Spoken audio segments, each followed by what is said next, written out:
There were two gifts that God gave to the Jewish people that are referred to as a morasha. We find that word twice in the Torah. The first appears in this week's Torah portion, where God promises to bring the Jewish people into the land of Israel and present it to them as a morasha. Moshe, in his final words at the end of the Torah, provides the second reference when he describes the Torah as being the morasha of the Jewish people. What does morasha mean? And what's the significance of this term as it relates to these precious possessions given to our people? Morasha is related to the word Yerusha, which means an inheritance. And yet it has a very different meaning. A Yerusha belongs entirely to the recipient to do with it as he chooses. If he wants to keep it, great. If he wants to give it away, great. A morasha is not an inheritance, but rather a heritage. It must be preserved to be transmitted to subsequent generations. The late Stuart Schaffman expressed it beautifully in a Jerusalem Report article when he wrote, "I like to think of Judaism as a rare violin handed down in a family for centuries. Not every generation will have the talent or desire to play it, but no one would dream of selling or hawking it. You never know who might want to learn to play." So yes, each of us as Jews has a legacy that has been handed down to us from generation to generation. And it's our responsibility, even if we can't play it or appreciate it, to hand it over to the next generations to come. There's a story about a girl who runs into the kitchen and tells her mother, "Mom, you know that beautiful vase in the living room that's been passed down from generation to generation? Well, this generation just dropped it." I'm sorry to say that recent events question whether we're dropping it. Since October 7th, there have been so many polls and so many statements in support and against Israel. But many of them are painful to read about. Read about Jewish kids on college campus who don't know anything about Israel except what their teacher is telling them, and the teacher is invariably coming from a very different perspective.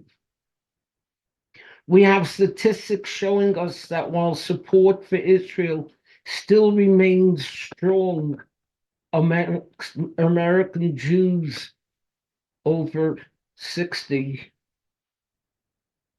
it's not so strong about members of Generation Z or X or whatever you want to call the current generation. So many of them are so detached that they're even leaders in anti-Israel movements.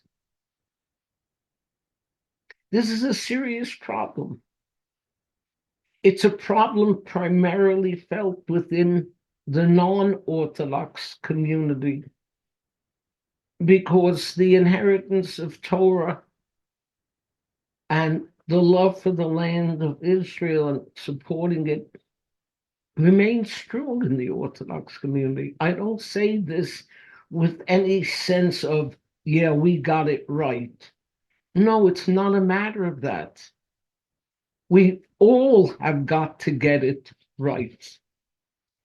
Unfortunately, leaders in the non-Orthodox community are becoming aware and sensitive to this problem.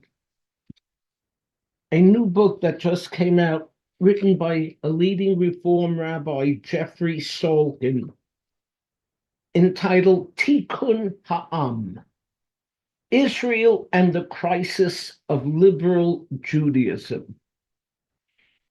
Interesting that he named it Tikkun Ha'am, because there's a message there. So many of the non-Orthodox have put all of their Jewish chips down on Tikkun Ha'olam, fixing the world. But they've forgotten about Ha'am, their own people. Let me just read you a little something from Salkin's introduction. He starts by quoting a professor. How do you ensure that the next generation of Jews maintain that hatikva, the hope, in order to remain committed to the Jewish people? And then Salkin writes, the grown-ups failed them. Many non-Orthodox Jewish parents have abdicated their responsibility to raise literate, committed, and connected Jewish young people, and to adequately partner with the Jewish community in reaching that goal. Presently, the majority of families consider B'nai Mitzvah to be the end of formal Jewish education. Perhaps the current crisis will produce a wake-up call for Jewish parents, and they might start demanding more intense Jewish education, preparation for Jewish life for their young people. Yes, we have to teach them. They have to learn. If everything you know about Judaism was taught to you before you became a bar and bat mitzvah, how educated a Jew can one hope to be? We as Jews have to remind ourselves that we're living in historic times. God has blessed us with his Torah and his land. Let's make sure that we're not the generation that drops it. Shabbat Shalom.